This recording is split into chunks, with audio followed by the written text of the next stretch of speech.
Bayangkan sebuah lapangan bola yang luas, tempat anak-anak berlari, tertawa, dan bermain tanpa beban. Lapangan itu menjadi simbol harapan, ruang terbuka yang seharusnya bersih dan hijau, tempat generasi muda menata masa depan mereka. Sekarang, bayangkan memlespi-nimlats lapangan bola seperti itu, semuanya tertutup rapat oleh tumpukan sampah. Itulah gambaran nyata volume sampah yang dihasilkan Indonesia setiap tahun. Jumlah yang luar biasa besar, setara dengan gunungan limbah yang terus bertambah tanpa henti. Ini bukan sekadar plastik yang menyumbat selokan di kota-kota besar. Ini adalah krisis nasional yang mengancam masa depan lingkungan, kesehatan, dan kualitas hidup kita semua. Setiap hari, tanpa sadar, kita membuang sisa makanan, kemasan plastik, botol, dan barang-barang tak terpakai ke tempat sampah, seolah-olah semua itu akan lenyap begitu saja. Padahal, setiap limbah yang kita buang akan tetap ada, menunggu untuk diurus. Faktanya, sampah itu tidak pernah benar-benar hilang. Ia menumpuk, menggunung di TPA, menciptakan masalah baru yang lebih besar, mulai dari polusi udara, air, hingga tanah yang tercemar. CEO Badan Pengelola Investasi Danantara Rosan Roslani menegaskan bahwa Indonesia kini berada dalam fase darurat sampah. Ini adalah peringatan keras bagi kita semua, bahwa waktu untuk bertindak semakin sempit.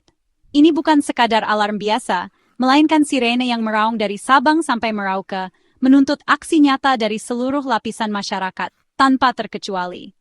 Sampah yang kita hasilkan adalah cerminan gaya hidup modern dan sistem konsumsi yang tidak berkelanjutan. Setiap belanja, setiap kemasan sekali pakai, menambah beban bumi yang sudah berat. Jika 35 juta ton sampah itu disebar merata, Jakarta bisa tertutup lapisan sampah setebal 20 cm. Bayangkan kota metropolitan berubah menjadi lautan limbah. Dari pesisir Bali yang indah hingga sungai-sungai di pedalaman Kalimantan, jejak sampah kita ada di mana-mana, menyumbat aliran sungai, mencemari laut, dan merusak ekosistem yang menjadi sumber kehidupan. Ini adalah isu kolektif yang menyentuh semua lapisan masyarakat, bukan hanya tanggung jawab pemerintah atau satu pihak saja. Setiap orang terdampak, dan setiap orang punya peran. Setiap individu, rumah tangga, perusahaan, dan institusi harus mengambil bagian, mulai dari memilah sampah, mengurangi penggunaan plastik, hingga mendukung inovasi pengelolaan limbah. Pertanyaannya kini bukan lagi siapa yang harus disalahkan, melainkan apa yang bisa kita lakukan bersama, mulai dari langkah kecil hingga gerakan besar untuk mengubah masa depan. Darurat sampah adalah warisan yang sedang kita siapkan untuk generasi mendatang. Anak-anak hari ini akan mewarisi bumi yang kita tinggalkan. Apakah kita akan membiarkan mereka tumbuh di tengah tumpukan sampah? Saatnya kita berhenti menutup mata terhadap krisis ini. Waktunya bertindak bersama-sama demi masa depan yang lebih bersih dan layak untuk semua. Setiap tahun, Indonesia menghasilkan sekitar 35 juta ton sampah. Jumlah yang sangat besar, setara dengan berat lebih dari 30.000 pesawat jet. Sampah ini berasal dari rumah tangga, pasar, industri, dan berbagai aktivitas sehari-hari di seluruh penjuru negeri. Namun, lebih dari separuh sampah tersebut tidak terkelola dengan baik. Banyak yang dibiarkan menumpuk di jalanan, menyesaki tempat umum, atau bahkan dibuang sembarangan tanpa penanganan yang memadai. Sekitar 60% sampah akhirnya berakhir di sungai, dibakar di ruang terbuka, atau dibuang ke lingkungan sekitar tanpa pengelolaan. Sampah-sampah ini menumpuk di lahan kosong, membentuk gunungan yang terus bertambah setiap harinya.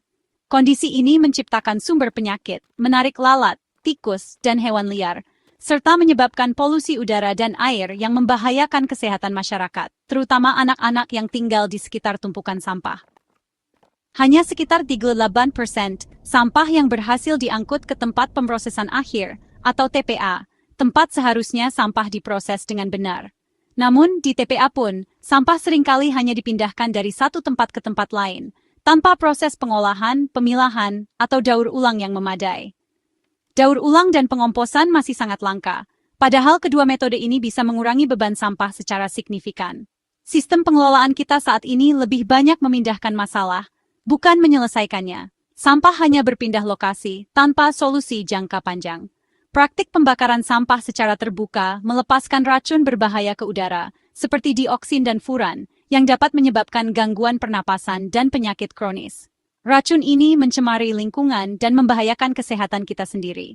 Infrastruktur pengelolaan sampah masih minim, penegakan hukum lemah, dan fasilitas pengolahan seringkali tidak memadai. Edukasi masyarakat tentang pengelolaan sampah juga masih rendah, sehingga kesadaran untuk memilah dan mengurangi sampah belum tumbuh secara luas. Semua ini menjadi akar dari permasalahan sampah yang kita hadapi. Angka-angka ini adalah rapor merah bagi sistem pengelolaan sampah kita. Peringatan keras bahwa perubahan besar sangat dibutuhkan. Kita butuh terobosan radikal, inovasi, dan kolaborasi dari semua pihak untuk mengelola sampah secara berkelanjutan dan menyelamatkan masa depan lingkungan Indonesia. Sampah yang tak terkelola bukan sekadar merusak pemandangan, ia merusak fondasi kehidupan. Setiap hari, tumpukan sampah terus bertambah, memenuhi sudut-sudut kota dan desa. Sampah yang dibiarkan menumpuk menjadi sumber berbagai masalah lingkungan yang serius, mulai dari pencemaran hingga penyakit. TPA menghasilkan gas metana, gas rumah kaca yang mempercepat perubahan iklim. Gas ini tidak hanya berbahaya bagi atmosfer, tapi juga meningkatkan risiko kebakaran dan ledakan di sekitar tempat pembuangan akhir. Setiap ton sampah organik yang membusuk memperparah krisis iklim global. Air lindi dari tumpukan sampah mencemari tanah dan air minum jutaan orang. Zat kimia berbahaya meresap ke dalam tanah, merusak ekosistem, dan mengancam kesehatan masyarakat sekitar. Sumber air bersih pun semakin sulit didapat. Sungai membawa jutaan ton sampah plastik ke laut, menjadikan Indonesia salah satu penyumbang sampah laut terbesar dunia. Sampah plastik ini mengancam kehidupan laut, membunuh hewan, dan mencemari rantai makanan. Mikroplastik masuk ke rantai makanan, kembali ke piring kita. Tanpa kita sadari, partikel kecil ini bisa masuk ke tubuh manusia melalui air dan makanan, membawa dampak jangka panjang bagi kesehatan. Tanah tercemar, air kotor, udara penuh polusi, semua berdampak pada kesehatan dan ekonomi. Biaya pengobatan meningkat, produktivitas menurun, dan kualitas hidup masyarakat terancam. Mengabaikan sampah sama dengan merusak sistem pendukung hidup kita sendiri. Jika dibiarkan, masalah ini akan semakin sulit diatasi dan menimbulkan beban berat bagi generasi berikutnya. Lingkungan yang rusak adalah bom waktu bagi generasi mendatang. Alam yang tercemar tidak lagi mampu menyediakan udara bersih, air segar, dan tanah subur. Setiap hari kita menanam bom ekologis dan waktunya hampir habis. Jika tidak segera bertindak, kerusakan yang terjadi bisa menjadi permanen dan tak terpulihkan. Solusi harus dimulai dari perubahan cara kita mengelola sampah. Dengan memilah, mengurangi, dan mendaur ulang, kita bisa melindungi lingkungan dan masa depan bersama. Setiap tindakan kecil sangat berarti untuk bumi yang lebih sehat. Di balik data, ada manusia yang menanggung beban terberat, warga sekitar TPA, pemulung, dan masyarakat yang airnya tercemar. Bau busuk, asap, dan lalat jadi keseharian mereka. Kualitas hidup menurun akibat masalah yang bukan mereka ciptakan. Polusi udara dan air memicu penyakit pernapasan, diare, hingga demam berdarah. Biaya membeli air bersih dan berobat jadi beban berat, terutama bagi keluarga miskin. Kemiskinan dan sampah saling terkait, menciptakan siklus sulit diputus. Hidup di lingkungan kumuh juga berdampak pada kesehatan mental dan masa depan anak-anak. Mengatasi sampah berarti mengembalikan martabat dan kualitas hidup jutaan warga. Lihat Yogyakarta, TPST Piyungan, tumpuan 3 wilayah, kini jadi simbol sistem yang kolaps. Sejak Mei 2024, Piyungan ditutup karena penuh, tapi sampah tetap datang, sebagian dibakar, menciptakan polusi baru. Warga sekitar mengeluh sesak napas dan iritasi. Solusi darurat justru menambah masalah. Ketergantungan pada model kumpul angkut buang tanpa sistem terintegrasi membuat kita panik saat TPA penuh. Sampah menumpuk di jalanan, sistem lumpuh, tak ada rencana cadangan. Piyungan adalah peringatan menunda solusi hanya memperbesar krisis. Daerah lain yang masih mengandalkan TPA tunggal harus belajar dari kasus ini. Tanpa perubahan fundamental, waktu mereka juga akan tiba.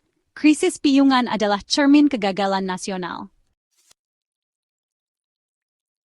Di Piyungan, ancaman tak hanya di permukaan. Air lindi mencemari sumur warga. 99,9% air sumur kini tak layak pakai. Warga terpaksa membeli air galon. Beban finansial berat bagi keluarga berpenghasilan rendah. Penyakit kulit, diare, hingga risiko kanker mengintai akibat paparan air tercemar.